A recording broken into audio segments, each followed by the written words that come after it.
এই সামনে তো ভোট, তাই 2 মাস একটু খাটতে হবে। তা ঘর বাড়ি তো সব তো করিয়ে ফেলেছি, তা খালি প্লাস্টার বাকি আছে, প্লাস্টারটা বাড়ি করে নেবো, তারপর যা হয় দেখা যাবে।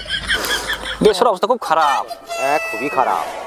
তোমার কাজের কি খবর? মোহরির কাজ করো না? মোহরির কাজ করছে। আজকাল যে পরিস্থিতি, বিএলআর অফিসে ভিড়, বিও রেজিস্ট্রার অফিসে ভিড়, কিন্তু কাজ সেরকম না। ভালো আছো তো? হ্যাঁ প্রধান সাহেব ভালো আছি আমরা, এই তো একটু গল্প টল্প করছি। বলছিলাম সামনে তো ভোট, তা ভোটটার জন্য আমাকে একটু দিও।